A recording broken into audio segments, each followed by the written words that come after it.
नमस्कार मित्रांनो, स्वागत आहे तुमचं आताच्या ब्रेकिंग न्यूजमध्ये।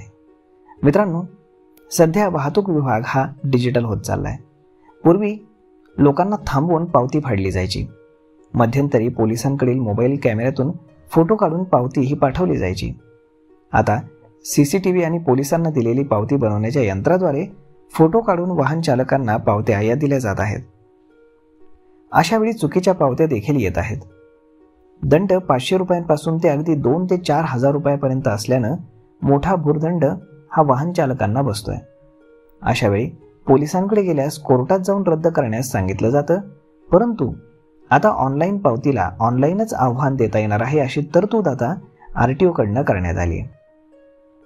तुम्ही न केलेल्या चुकीचा दंड जर तुम्हाला भरावा लागत असेल तर चिंता बिलकुल करू नका। आजच्या या व्हिडिओमध्ये आम्ही तुम्हाला सांगणार आहोत की ही पावती तुम्ही कशा पद्धतीने रद्द करू शकता किंवा तुम्ही भरलेला दंड तुम्ही मागे कसा घेऊ शकता ते। त्यामुळे तुम्ही जर चॅनलवर नवीन असाल तर चॅनलला सबस्क्राईब करायला विसरू नका।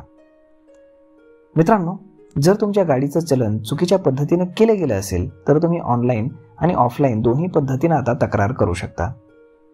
यासाठी तुम्हाला रस्ते परिवहन आणि राज्य मार्ग मंत्रालयाच्या वेबसाईटवरती जावं लागणार आहे। morth.nic.in इथे गेल्यानंतर तुम्हाला ग्रीव्हन्सच्या पर्यायावरती क्लिक करावं लागणार आहे। त्यामुळे तुम्हाला ही लिंक खाली डिस्क्रिप्शनमध्ये दिलेली आहे, त्यावरती क्लिक करून तुम्ही लगेचच तिथनं कारवाई करू शकता। आता पुढे पहा, तिथे तुम्हाला सर्व माहिती तुमची द्यावी लागणार आहे। यामध्ये तुमचं नाव, मोबाईल नंबर आणि चलन नंबर टाकावा लागणार आहे। सर्व माहिती दिल्यानंतर तुम्हाला फॉर्म भरावा लागणार आहे आणि यानंतर तुम्ही केलेल्या तक्रारीची चौकशी केली जाईल आणि ती खरी निघाल्यास तुमचं चलन हे रद्द केलं जाईल। याशिवाय महाराष्ट्रामध्ये तुम्ही तुमच्या पावतीवरती तक्रार देखील नोंदवू शकता, ही सोय त्या वेबसाईटवरती करण्यात आली आहे। त्यानंतर तुम्हाला ऑफलाईन देखील जाता येऊ शकतं। तुम्ही ऑफलाईन देखील तक्रार ही करू शकता।